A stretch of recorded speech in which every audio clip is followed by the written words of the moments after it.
At Thanksgiving, they mocked me as broke. Then my company was announced as a market leader. The dust cloud from the gravel driveway hadn't even settled when I heard the first comment. Lord have mercy. What is that supposed to be? I turned off the engine of the borrowed 2015 Honda Civic, a car that had definitely seen better days, and caught my reflection in the rearview mirror.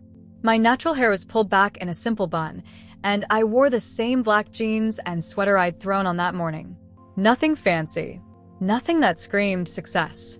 Exactly how I wanted it. Through the windshield, I could see my extended family already gathering on Aunt Beverly's front porch, pointing and whispering. The house looked the same as always. Warm yellow siding, fall wreaths on every window, and the smell of turkey and mac and cheese already drifting through the air. Home. Or at least, what used to feel like home. I took a deep breath, grabbed my phone from the passenger seat, and glanced at the screen. 3 missed calls from my assistant, 2 from my head of operations, and a text that simply read, "Everything's set for 4 p.m. Eastern Standard Time. You sure about the timing?" I smiled to myself and slipped the phone into my back pocket. The timing was perfect. The car door creaked as I pushed it open, and that's when my cousin Deshawn's voice boomed across the entire neighborhood. "Y'all, look who decided to show up. It's the Uber CEO herself." The laughter that followed was immediate and loud. My Uncle Jerome slapped his knee, nearly spilling his beer. My teenage cousin Malik pointed his phone at me, probably already posting to his Instagram story with some caption about family comedy hour. "Deshawn, stop playing." And Beverly called out, but she was laughing too. "Come here, baby girl." She walked down the porch steps with arms wide open, her floral dress swaying with each step. "Don't mind these fools."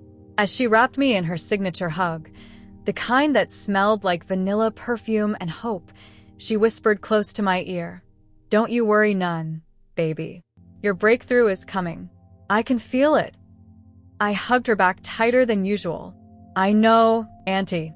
I know." But she didn't know what I knew. None of them did. "Kendra." My mom appeared at the front door, wiping her hands on a dish towel. "You're late. And what happened to your car?" "In the shop," I called back, pulling my small overnight bag from the back seat. "Nothing major." My mother's tone suggested she thought otherwise. "Well, come on inside before the food gets cold." As I walked toward the house, Deshawn fell into step beside me. At 28, he was 2 years older than me and never let me forget it. He'd been working the same warehouse job for 5 years and had recently gotten promoted to shift supervisor, a fact he'd mentioned at least 3 times in our family group chat this week. "Real talk though, Ken," he said, lowering his voice. "You doing okay? Like for real? Because if you need some help." There it was. The pity. The assumption that because I wasn't flashy, because I didn't drive a BMW or carry designer bags, I must be struggling. Because I chose to live quietly, they thought I was living poorly. "I'm good, Deshawn. Really. I mean, I could hook you up with an application where I work. They're always hiring and the benefits ain't bad. Plus, steady money coming in." I nodded politely, the same way I'd been doing for months whenever family members offered to help me get back on my feet. The irony was almost funny. Almost. I appreciate that. I really do. As we climbed the porch steps, I could hear my sister Jasmine's voice from inside, animated and excited. And then the real estate agent said it was the best offer they'd seen all month. "We close next Friday." My cousin Malik looked up from his phone. "Yo, Kendra, you still doing that? What was it again? That thing with computers?" "Something like that," I said. That's cool. YouTube paying yet?" I just smiled and kept walking. The screen door slammed behind us as we entered the living room. The TV was on, CNN playing softly in the background. I glanced at the timestamp in the corner, 2:47 p.m. Perfect. Everything was moving exactly according to plan. My phone buzzed again. Another text. Media kit sent to all major outlets. Press release going live at exactly 4 o'clock. Sure you want to be there for this? I typed back quickly. Wouldn't miss it for the world. Deshawn noticed me texting. Job interview on Thanksgiving? Damn, Ken, they really got you working overtime. Something like that, I said again, slipping my phone away. If only he knew what was about to happen in the next hour. If only any of them knew. But they'd find out soon enough. The dining room table was a masterpiece of Aunt Beverly's planning. Golden turkey in the center, surrounded by sweet potato casserole, collard greens, cornbread, and at least 3 different kinds of pie waiting on the kitchen counter. 17 family members squeezed around the extended table, with the kids relegated to a folding table in the corner. I found myself seated between my sister Jasmine and my cousin Tanya, directly across from Deshawn, who seemed determined to keep me in his line of sight. Probably still worried about my situation. Lord, we thank you for this food and for bringing family together. Uncle Jerome began the blessing. As heads bowed around the table, I felt my phone buzz against my leg. I ignored it. Amen.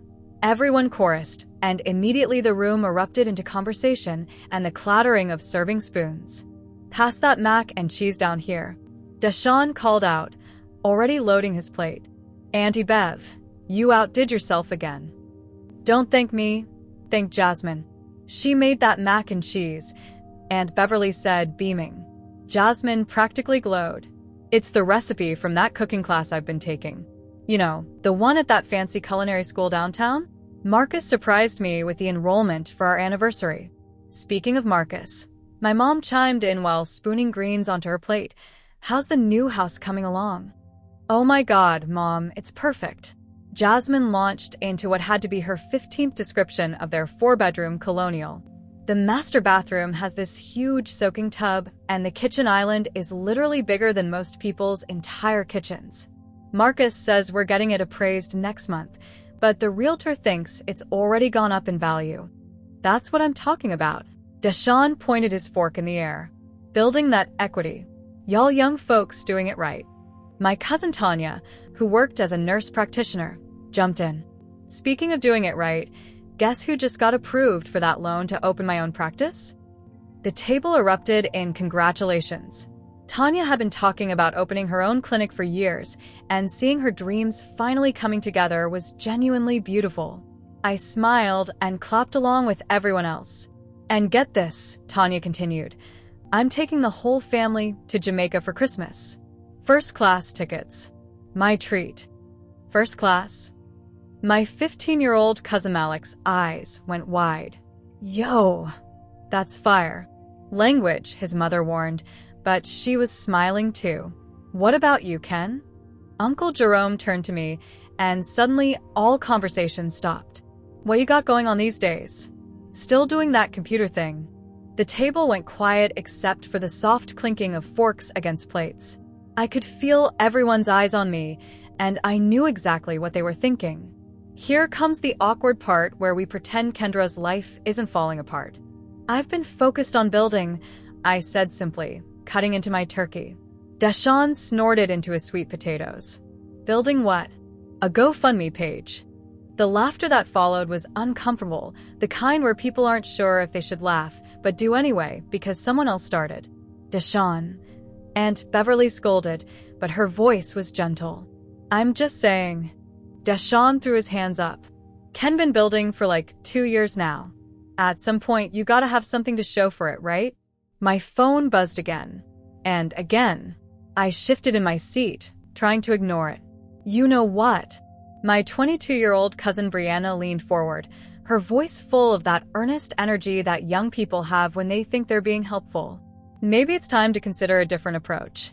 Like, sometimes our dreams have to evolve, you know? There's no shame in finding something stable while you figure out your next move.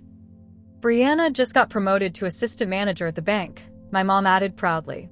22 years old, and already moving up. That's amazing, Bri, I said, and I meant it. I could put in a word for you, Brianna offered eagerly. They're always looking for people with computer skills. It's not glamorous, but the benefits are good, and you'd have steady income while you work on your other projects. The word projects hung in the air like she was talking about a hobby. Like everything I'd been pouring my life into is just something cute I did in my spare time. My phone was buzzing nonstop now. I glanced at the time on the microwave. 3:52 p.m. 8 minutes. That's really thoughtful of you, Bri, I said, placing my hand over my phone to stop the vibrations. I'm actually doing okay, though. Kendra, baby. My mother's voice was soft, the way it used to be when I was little and scared of thunderstorms. You know we just want what's best for you. There's nothing wrong with asking for help. I know, Mom. Sometimes, she continued, we can get so caught up in chasing something that we miss what's right in front of us. Something solid. Something real. I nodded, taking another bite of turkey that suddenly tasted like cardboard. Around the table, conversation slowly resumed, but I could still feel their pitying glances. They had no idea what was about to happen in 8 minutes. No idea at all. As my family continued their well-meaning interventions, my mind drifted to a different kind of dinner table. The one in the converted warehouse space in Oakland where my team and I had spent countless nights surviving on takeout and pure determination. 2 years ago, when I first told my family I was leaving my comfortable software engineering job at Apple, they thought I'd lost my mind. Why would you leave a good job with benefits? My mother had asked. Apple stock options, Kendra. Do you know what people would do for that opportunity? What they didn't understand, what I couldn't explain without sounding crazy, was that I'd stumbled onto something bigger than a comfortable salary. During my last year at Apple, I'd been working on predictive algorithms when I noticed something alarming in the climate data I was using for testing. The models weren't just wrong, they were catastrophically underestimating the speed of environmental changes. That's when I met Dr. Sarah Chun at a tech conference. She was a climate scientist from Berkeley who'd been banging her head against the wall trying to get attention for her research. Traditional climate models were built on old assumptions, she explained. They couldn't account for the accelerating feedback loops she was discovering in her field work. What if we could build something that actually learns? I'd asked her over coffee that stretched into a 5-hour conversation. Something that could process real-time environmental data and adjust its predictions accordingly? 6 months later, I'd cashed out my Apple stock, emptied my savings account, and was working 18-hour days in a cramped co-working space with Sarah and 3 other brilliant misfits who believed we could revolutionize how the world understands climate change. Nextsphere Tech was born in that chaos. My phone buzzed again under my hand. I could feel the vibration against my palm like a heartbeat. 3:54 p.m. Kendra? Brianna's voice snapped me back to the present. You okay? You look like you're somewhere else. Just thinking, I said, forcing a smile. If only they knew where my mind had been. If only they knew about the team of 15 brilliant engineers, data scientists, and climate researchers who'd joined our mission. About the nights we'd spent debugging code that could process satellite imagery, ocean temperature readings, and atmospheric data in real time. About the breakthrough moment 6 months ago when our AI successfully predicted a localized flooding event in Bangladesh 3 weeks before it happened, something traditional models had missed entirely. They didn't know about the morning last month when I'd walked into our office.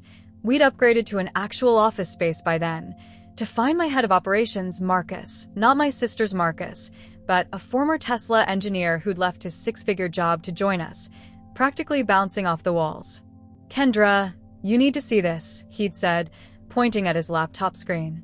Global Environmental Solutions wants to meet. Global Environmental Solutions, the company that worked with NGOs worldwide to develop climate response strategies.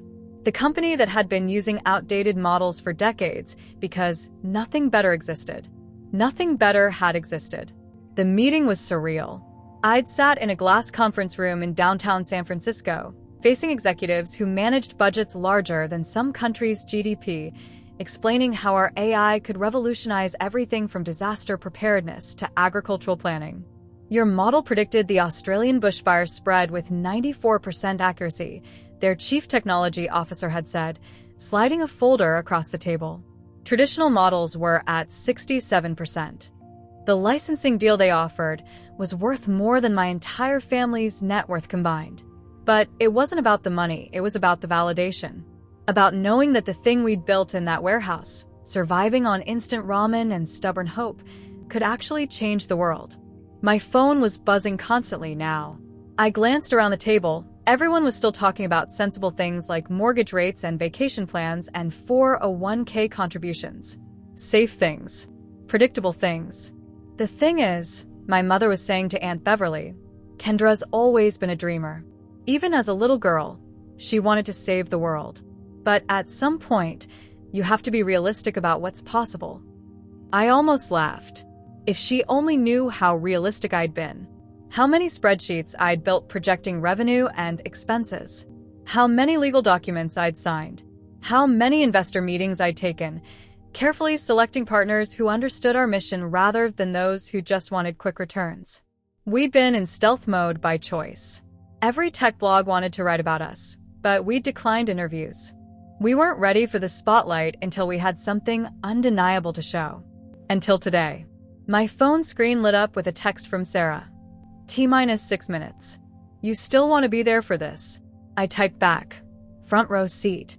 Because after 2 years of 18-hour days, after betting everything on a vision that seemed impossible, after watching my family pity me at every gathering, I wasn't about to miss the moment when impossible became inevitable. 3:54 p.m. became 3:55 p.m. 5 more minutes. Aunt Beverly stood up, clapping her hands together. All right, everybody, who's ready for dessert?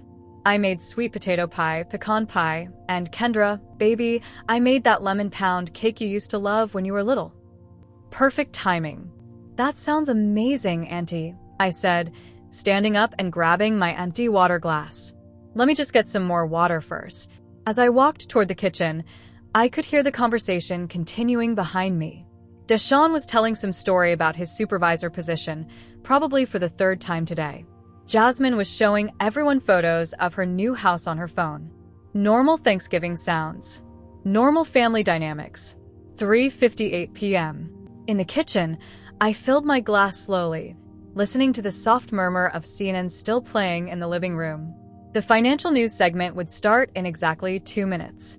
I'd confirmed the timing 3 times with our PR team this morning. My phone buzzed with one final text from Sarah. This is it. You ready to change everything? I typed back. Let's make history. Through the kitchen doorway, I could see my family settling into the living room for dessert. Aunt Beverly was cutting generous slices of pie, while Uncle Jerome adjusted the TV volume slightly. The CNN anchor was wrapping up a story about holiday travel delays. 3:59 p.m. Kendra, my mom called from the living room. Come get your cake before Deshawn eats it all. Coming, I called back, walking slowly toward the living room, water glass in hand. The anchor's voice shifted to that serious tone that news people use for important announcements. And now, our business segment with some exciting news from the tech sector. I settled into the armchair closest to the TV, taking a casual sip of water. The sustainability tech industry received a major boost today with the announcement of this year's Climate Innovation Awards. Leading the pack is a company that's been operating in stealth mode for nearly 2 years. The room went quiet except for the sound of forks against plates. Everyone was half listening while focused on their dessert. Nextsphere Tech, a Black woman-led artificial intelligence firm specializing in climate analytics, has been named this year's fastest-growing sustainability startup and winner of the Innovation Excellence Award. I took another sip of water. Deshawn looked up from his pie. Did they just say? The company, founded by Dr. Kendra Williams. My school photo from 2 years ago, the professional headshot I'd taken for our original business registration, filled the entire television screen. The fork fell from Deshawn's hand and clattered against his plate. Has developed revolutionary AI technology that can predict climate events with unprecedented accuracy. Their recent licensing deal with Global Environmental Solutions is reported to be worth over $50 million in the first year alone. My mother's slice of pound cake slid off her fork and landed in her lap. She didn't notice. That's... Aunt Beverly squinted at the television, then at me, then back at the television. That's you? On the screen, the anchor continued. What makes this story particularly remarkable is that Williams, just 26 years old, bootstrapped the company with her own savings after leaving a senior position at Apple. The technology has already been used to prevent casualties in 3 separate natural disasters this year. Jasmine's wine glass tilted dangerously in her frozen hand. Kendra? The report cut to footage of our office, our beautiful, modern office space with a wall of monitors displaying real-time climate data from around the world. Then an interview clip with Dr. Sarah Chin, my co-founder, explaining how our AI had successfully predicted flooding patterns that traditional models missed. The global implications are staggering, Sarah was saying on the television. This technology could revolutionize how we prepare for and respond to climate change. Kendra's vision has literally saved lives. My 15-year-old cousin Malik dropped his phone. The crash of it hitting the hardwood floor was the only sound in the room besides the television. NextSphere Tech employs 15 full-time researchers and engineers, the anchor continued, and has received partnership inquiries from them on 4 continents. The company, which has maintained an intentionally low profile until today, is valued at over $200 million. Uncle Jerome's beer can slip from his hand, foam spilling across the coffee table. He didn't move to clean it up. Williams, who holds a master's degree in computer science from Stanford and previously worked on predictive algorithms at Apple, says the company will use their success to expand their mission of making climate science more accessible and actionable worldwide. The television showed another photo, this one from last month when I'd spoken at the UN Climate Summit. I was standing at a podium with the United Nations logo behind me, addressing a room full of world leaders. "I'm sorry," Brianna whispered, her voice barely audible. "Did they just say 200 million? The report concluded with the anchor saying, NextSphere Tech represents a new generation of mission-driven companies using cutting-edge technology to address humanity's greatest challenges. We'll continue following this developing story. Then the program moved on to sports highlights. The living room was silent except for the soft hum of the refrigerator in the kitchen. I set my water glass down on the side table and looked around the room. Deshawn's mouth was hanging open. My sister was staring at me like I'd just materialized from another dimension. My mother's eyes were filling with tears, though I couldn't tell if they were from shock, pride, or something else entirely. "So," I said casually, reaching for my slice of lemon pound cake, "this is really good, Auntie. You still use the same recipe." But nobody answered. Nobody could speak. The silence stretched on for what felt like an eternity. I took a small bite of the lemon pound cake, savoring both the familiar taste and the unprecedented quiet that had fallen over my usually loud family. Finally, Deshawn broke first. Ken, that was..." He pointed at the television with a shaking finger. "That was you. On TV. They said $50 million? First-year licensing deal." I corrected gently, setting down my fork. "The total partnership is structured over 5 years. 5 years, he repeated, like he was trying to make the words compute. "And you built this? You've been running a whole company this entire time?" "For about 2 years now, yeah." My mother suddenly stood up, her hands pressed to her chest. "Kendra, baby, why didn't you tell us? Why didn't you say anything?" There was hurt in her voice, and I felt a pang of guilt. But then I remembered every phone call where she'd suggested I be more realistic, every family gathering where I'd been treated like the family charity case. "I tried to tell you, Mom. Remember last Christmas when I said I was working on something important? You said I needed to stop chasing fantasies and get a real job." The color drained from her face. "But I didn't know. I thought you meant like a side project or a hobby," I finished. "I know." And Beverly was still staring at the now-blank television screen. $200 million, she whispered. "My niece's company is worth $200 million. The valuation is based on projected growth and our recent partnerships," I explained, though I wasn't sure why I was being modest about it. But yes, that's what the market research firm estimated. Jasmine finally found her voice, though it came out as a croak. "Kendra, we had no idea. The way you've been living, the car, the way you dress. I mean, you seem so normal," I suggested. "Broke," Deshawn said bluntly, then immediately looked mortified. "I mean, not broke, but not like someone who runs a $200 million company." I laughed, genuinely laughed, for the first time all day. "That's kind of the point, Deshawn. I don't need to prove anything to anyone with what I drive or wear. The work speaks for itself." "But the UN," Brianna said, her voice full of awe. "You spoke at the United Nations? When was that?" "Last month." We were presenting our climate prediction model to the Global Climate Council. It was incredible, actually. Being in that room with world leaders, knowing that our work could help save lives. My phone, which had been quiet during the TV segment, suddenly erupted with notifications. Texts, calls, emails, probably journalists who'd gotten my contact information somehow. Is that? Uncle Jerome gestured at my buzzing phone. Is that about the TV thing? Probably. Our PR team coordinated with several major networks today. This story will be on every financial news program by tonight. PR team? My mother repeated faintly. You have a PR team. And 15 employees, I reminded her. Some of the most brilliant minds in artificial intelligence and climate science. We poached 2 people from Google, 1 from MIT, and our head of operations used to work at Tesla. Tanya, who'd been silent through the entire exchange, suddenly leaned forward. Kendra, can I ask you something? Of course. When we were all talking about our jobs earlier, about money and success, and when I was going on about my first-class tickets to Jamaica, she looked embarrassed. Did you want to say something? Did you want to tell us? I considered the question carefully. Honestly, part of me did. But part of me also wanted to see how you'd treat me when you thought I had nothing to offer. When you thought I was the family failure. The words landed heavy. Deshawn winced. My mother's eyes filled with tears again. That's not fair, Jasmine said quietly. We were trying to help.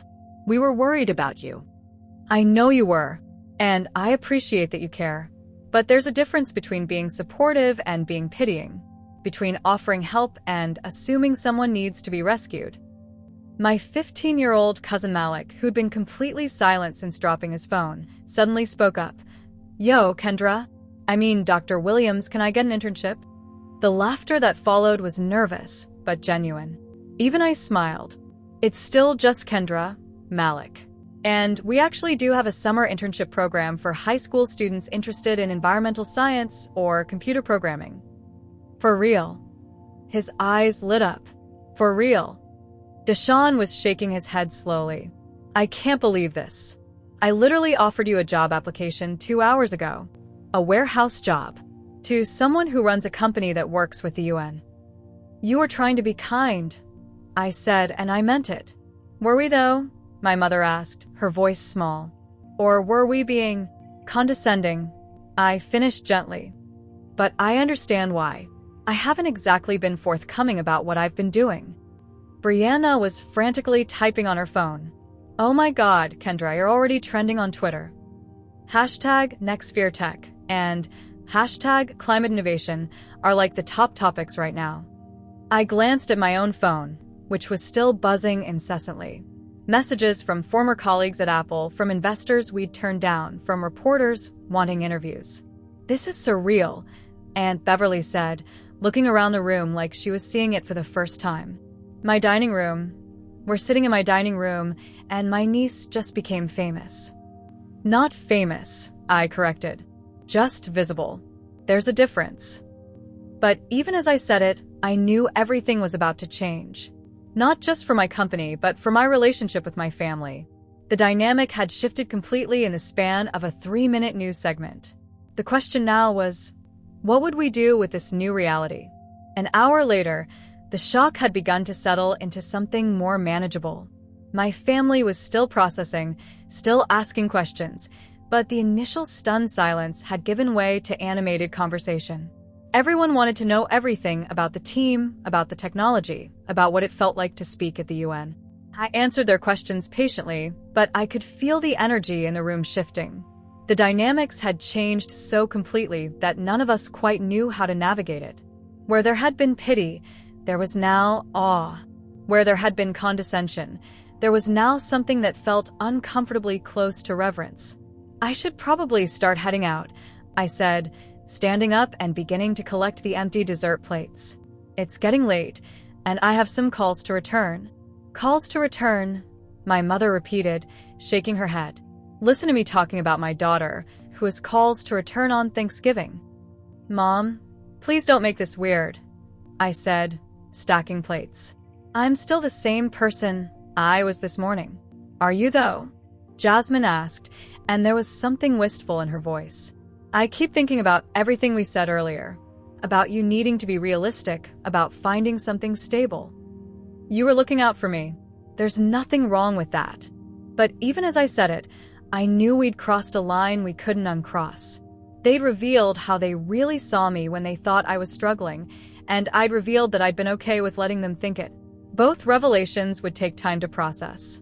I carried the plates to the kitchen, and Aunt Beverly followed me. "Baby girl," she said quietly, leaning against the counter while I rinsed dishes. "I need to ask you something, and I want you to be honest with me." "Okay." "Were you hurt by the things we said, the way we treated you?" I paused, my hands still in the soapy water.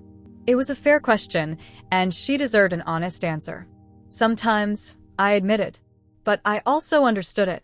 From the outside, it probably did look like I was struggling, and I chose not to correct that impression. Why? I turned off the water and dried my hands, thinking about how to explain it, because I wanted to know who you all really were when you thought I had nothing to offer. And I wanted to prove to myself that I could build something meaningful without needing anyone's approval or validation. "And did you? Prove it to yourself." I smiled. "Yeah, Auntie, I think I did." She hugged me then, the kind of hug that said more than words could. "I'm proud of you, baby. And I'm sorry if we made you feel like you had to hide this from us." "You didn't make me hide anything. I chose to keep it private. But I understand why that might hurt." When I returned to the living room, everyone was getting ready to leave. The evening was winding down naturally, the way Thanksgiving always did, with full stomachs, tired children, and the satisfied exhaustion that comes from a day with family. I hugged everyone goodbye, and it struck me how different each embrace felt now. My mother held on a little longer, as if she was trying to reconcile the daughter she'd worried about with the woman who'd just been on national television.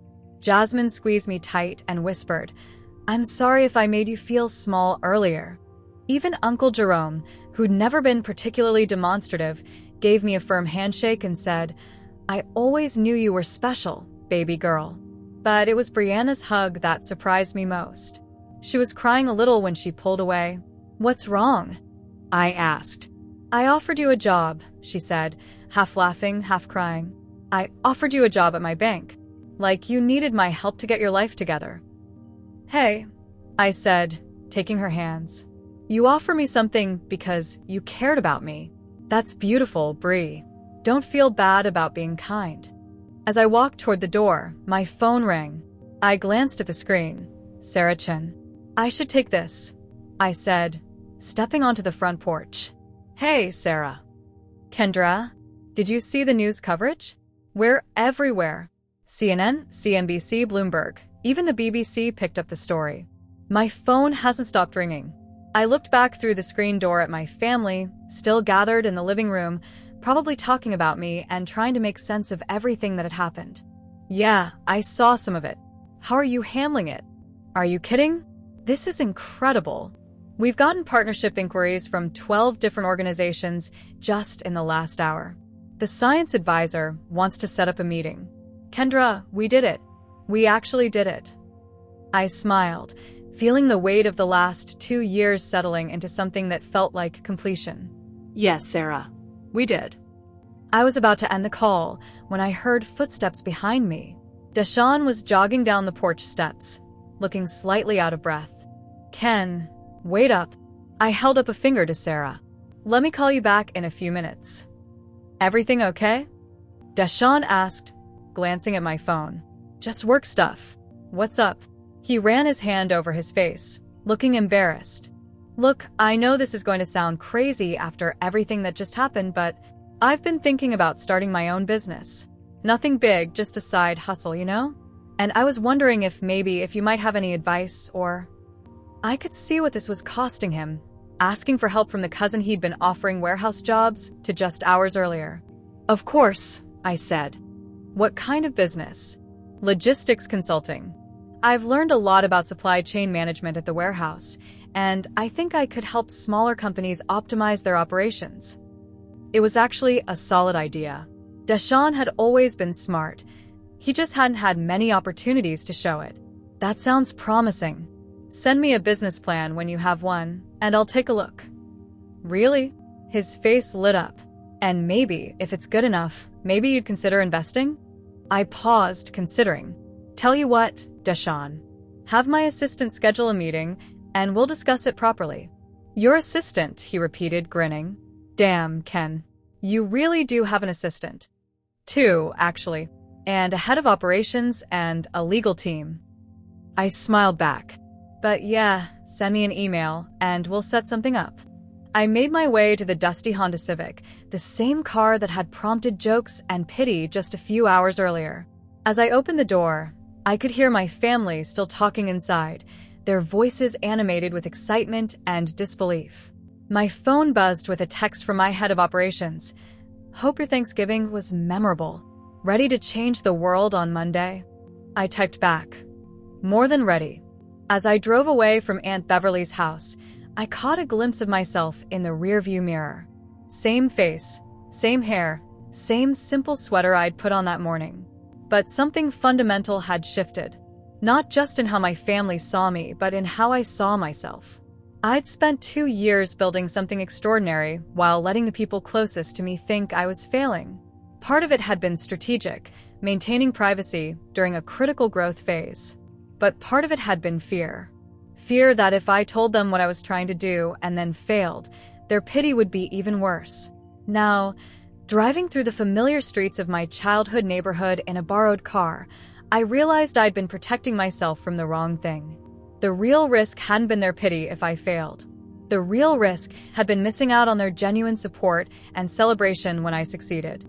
But maybe it wasn't too late for that. Maybe the best part of today wasn't the moment they discovered my success. Maybe it was the moment we all discovered we could start over, with honesty this time. My phone rang again. Sarah, probably calling back about those partnership inquiries. I smiled and answered. Hey, partner. Tell me everything. Tomorrow, the real work would begin. Tonight, I was just grateful to be exactly where I was. Successful, humbled, and finally ready to let the people I loved see all of who I'd become. The dusty Honda Civic drove on through the night, carrying someone who looked exactly the same as the woman who'd arrived that morning, but who had been fundamentally changed by the courage to finally stop hiding.